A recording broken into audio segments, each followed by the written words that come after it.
Hello friends, स्वागत है आपका इन्वेस्ट विद एके में। दोस्तों, क्या आप भी उन लोगों में से हैं जो सुबह 7 बजे उठते हैं, ब्रश करते हैं, जल्दी जल्दी तैयार होकर खाना खाते हैं और जल्दबाजी में बस या ट्रेन पकड़कर अपने ऑफिस के लिए निकल जाते हैं और फिर अपने ऑफिस में पूरा दिन काम में लगे रहते हैं और वो काम जो आपको पसंद भी नहीं है और फिर शाम को थक हार कर घर आते ही खाना खाकर टीवी पर मूवी देखते देखते सो जाते हैं। अगर आप भी ऐसी लाइफ जी रहे हैं तो ये वीडियो दोस्तों आपके लिए ही बनी है। आज के इस वीडियो में स्कॉट ट्रेंच द्वारा लिखी गई एक बुक साइट फॉर लाइफ से कुछ ऐसे लेसन्स लेकर आया हूँ जिन्हें यदि आप फॉलो करोगे तो कुछ ही टाइम में आप अमीर बन सकते हो और इसके बाद आपको काम करने की जरूरत भी नहीं पड़ेगी। बस ये वीडियो आपको बिल्कुल लास्ट तक देखना है, क्योंकि अगर आप वीडियो को अधूरा छोड़ोगे तो रियलिस्टिक और वैल्यूएबल नॉलेज आपसे मिस हो जाएगी और ये कुछ रूल्स अगर आप फॉलो करोगे तो आप अपनी लाइफ अपने तरीके से जी पाओगे। इस वीडियो में एक टर्म यूज किया गया है जो आजकल काफ़ी देशों में फेमस है, जिसे फायर कहते हैं। यहाँ पर फायर का मतलब होता है फाइनेंशियल इंडिपेंडेंट रिटायर अर्ली। मतलब आज के मॉडर्न जमाने में जो लोग यंग एज में रिटायर होना चाहते हैं या फाइनेंशियली फ्री होना चाहते हैं, इस बुक में ऑथर ने यही समझाया है कि किस तरीके से आप अपनी अर्ली एज में रिटायर हो सकते हैं और इसके बाद आपको कोई भी काम करने की जरूरत नहीं होगी। तो चलिए एक एक स्टेप को बड़े ध्यान से समझने की पूरी कोशिश करते हैं। सबसे पहला स्टेप आता है एयर फाइनेंशियल रनवे फंड। इस स्टेप के माध्यम से ऑथर हमें ये समझाने की कोशिश करते हैं कि जितना भी हमारा 1 साल का एक्सपेंस होता है वो हमारे बैंक में होना चाहिए। एग्जाम्पल के लिए मान लो आपका 1 महीने का खर्चा है 30,000 रुपए, तो पूरे साल का खर्चा हुआ 3,60,000 रुपए। इसका मतलब है कि रनवे फंड हुआ 3,60,000 रुपए। अब ये 3,60,000 रुपए हमारे अकाउंट में हर हाल में होना ही चाहिए। अब आपको लग रहा होगा कि इतने अमाउंट से क्या भला अमीर हो पाएंगे? तो इसका जवाब है दोस्तों नहीं, आप इतने अमाउंट से अमीर तो नहीं हो पाओगे, लेकिन दोस्तों ये वेल्थ बिल्डिंग का पहला स्टेप है। और यदि मान लो आपको या आपकी फैमिली मेंबर में से किसी को भी मेडिकल इमरजेंसी हुई तो आप इस इमरजेंसी फंड का यूज कर सकते हो। इमरजेंसी फंड होने से आप कुछ हद तक अपने आप को सिक्योर कर पाओगे। इसका एक फायदा ये भी है कि अगर आपने इतना फंड बना लिया तो आपको इंटरनली मोटिवेशन मिलेगा और आप इससे भी ज्यादा पैसे बचा सकते हो। पर आपको एक्चुअल में पता होना चाहिए कि आपका 1 साल का एक्सपेंस कितना है। इसे एक एग्जाम्पल से समझते हैं। मान लो कि 2 दोस्त हैं, बंटी और सनी। बंटी के महीने का खर्च है 40,000 रुपए। इसमें उसके कार की EMI है 10,000 रुपए और घर का रेंट है 20,000 रुपए। बंटी के बैंक अकाउंट में 1,60,000 रुपए हैं। अब अचानक बंटी की अगर जॉब चली जाए तो उसकी सारी सेविंग्स 3 या 4 महीने में ही खत्म हो जाएंगी और बंटी को परेशानियों का सामना करना पड़ सकता है। अब दूसरी तरफ है सनी, जिसका मंथली खर्चा है 20,000 रुपए, जिसके पास घर का या कार का लोन बिल्कुल भी नहीं है और उसने बैंक में भी 2,40,000 रुपए सेव करके रखे हैं। सनी की अगर अचानक जॉब चली जाए तो वह अपने सेविंग्स के दम पर लगभग 1 साल अच्छे से सरवाइव कर सकता है। और दोस्तों 1 साल का समय बहुत होता है। इसमें सनी कोई दूसरी नौकरी खोज सकता है या कोई बिजनेस बिल्ड करके दोबारा पैसे कमाना स्टार्ट कर सकता है। इसीलिए ऑथर का यही सजेशन है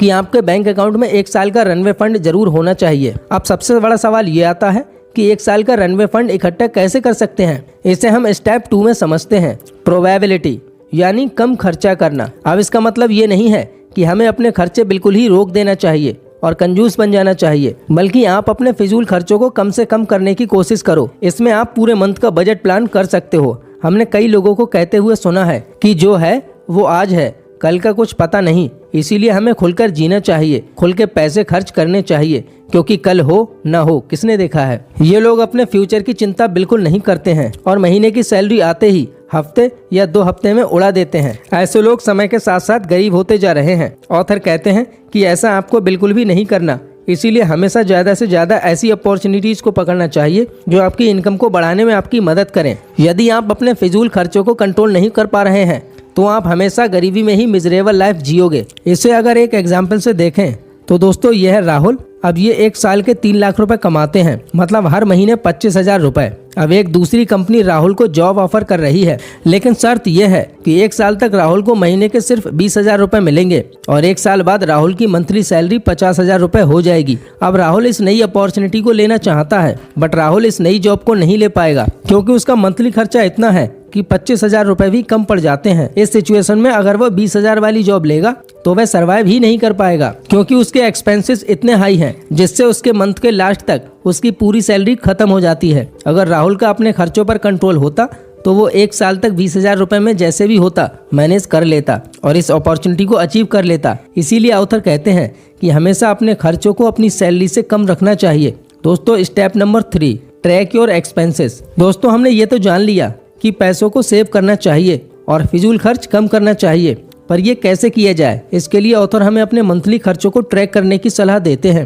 दोस्तों खर्च दो तरह के होते हैं, फिक्स्ड एक्सपेंसेस और वेरिएबल एक्सपेंसेस। फिक्स्ड एक्सपेंसेस वो होते हैं जिन्हें आप चेंज नहीं कर सकते, जैसे घर का रेंट, कार की ईएमआई और इंटरनेट बिल। ये सभी फिक्स्ड एक्सपेंसेस होते हैं जिन्हें आप चाहकर भी रोक नहीं सकते। वहीं दूसरी तरह के एक्सपेंसेस होते हैं जिन्हें आप चाहें तो कंट्रोल भी कर सकते हो, जैसे कि यदि आप लंच रोज बाहर करते हो तो उसकी जगह आप घर का खाना ले जा सकते हो, क्योंकि घर का खाना सस्ता और अच्छा होता है जो आपको फिजिकली और मेंटली भी फिट रखेगा। इसी तरह अगर आप हर महीने मूवी देखना, दोस्तों के साथ पार्टी करना या मंथ में कई बार घूमने जाना, ये सभी वेरिएबल एक्सपेंसेस हैं। इन्हें यदि चाहो तो आप कम भी कर सकते हो। इन छोटे छोटे खर्चों को यदि आप कंट्रोल कर लोगे तो बाद में ये सेविंग्स हमें बहुत सारे पैसे बचाकर देंगी। इसीलिए ऑथर हमें सजेस्ट करते हैं कि हमें हर महीने के अपने एक्सपेंसेस को ट्रैक करना चाहिए, जिससे कि आपको पता चल सके कि आपने कितना फिजूल खर्च किया है। अब आता है बुक का सबसे लास्ट और important lesson, step number 4, the financial freedom. अब हम देखते हैं कि हम अपनी लाइफ में फाइनेंशियली फ्री कैसे हो सकते हैं। जैसा कि बुक का टाइटल यही है, सेट फॉर लाइफ, मतलब अपनी लाइफ को बेहतर ढंग से सेट कैसे कर सकते हैं। हमें यह तो पता है कि 1 साल के रनवे फंड से तो फाइनेंशियली फ्री नहीं हो सकते। इसके लिए हमें अपनी इनकम को बढ़ाने की जरूरत है, जिससे कि आप अपने पैसों को अच्छी जगह इन्वेस्ट कर पाएं और वहां से आपको पैसिव इनकम जनरेट हो सके। सबसे पहले हमें ये समझना होगा कि फाइनेंशियली फ्रीडमशिप का मतलब क्या होता है। इसे ऑथर एक इक्वेशन से समझाते हैं जो कि कुछ इस तरह है, assets multiplied by returns is equal to life style. यानी कि जो हमारे एसेट्स से रिटर्न मिलता है अगर वो हमारी लाइफ स्टाइल से ज्यादा है तो हम फाइनेंशियली फ्रीडमशिप अचीव कर सकते हैं। बट अगर आपकी लाइफस्टाइल का खर्चा आपके एसेट से मिलने वाले रिटर्न से ज़्यादा है तो आप कभी भी फाइनेंशियली फ्री नहीं हो पाओगे, क्योंकि जितना आप कमाओगे उससे ज़्यादा तो आप स्पेंड कर दोगे। ऑथर ने लोगों को फाइनेंस के बेसिस पर 4 लेवल में डिवाइड किया है। सबसे पहला लेवल है cash flow negative. Cash flow negative वाले लोगों की नेटवर्थ ऑलमोस्ट 0 होती है, क्योंकि इनका मंथली खर्चा इनकी इनकम से अधिक होता है। इनके पास सेविंग नाम की तो कोई चीज ही नहीं होती। लॉन्ग टर्म में ऐसे लोगों को बहुत ही ज्यादा परेशानियों का सामना करना पड़ सकता है। ऐसे लोग कभी भी फाइनेंशियली फ्री नहीं हो सकते। दूसरा लेवल आता है कैश फ्लो न्यूट्रल। इस लेवल में वो लोग आते हैं जो कि पूरी जिंदगी 9 to 5 की जॉब करते हैं। ये हमेशा आने वाली सैलरी पर ही डिपेंड होते हैं। ये लोग हमेशा दूसरों के लिए काम करते हैं और 40 साल तक काम करने के बाद रिटायरमेंट लेते हैं। रिटायरमेंट के बाद ऐसे लोग अपने बच्चों पर डिपेंड हो जाते हैं, क्योंकि एसेट्स बनाना और इन्वेस्टमेंट करना तो इन्होंने कभी सीखा ही नहीं। तीसरा लेवल होता है कैश फ्लो पॉजिटिव। ये ऐसे लोग हैं जो अपना खर्चा बहुत ही सोच समझकर करते हैं। जैसा कि नाम से ही पता चल रहा है, इसका मतलब ये है कि अगर कोई इमरजेंसी आ जाए तो इन्हें किसी से पैसे उधार लेने की जरूरत नहीं पड़ती है। इन लोगों को अगर कोई जॉब पसंद नहीं आ रही है तो उसे ये रिजाइन देकर कोई अच्छी सी जॉब ढूंढ सकते हैं, क्योंकि 2 या 3 साल तक का रनवे फंड इन्होंने अपनी बैंक में जमा करके रखा होता है।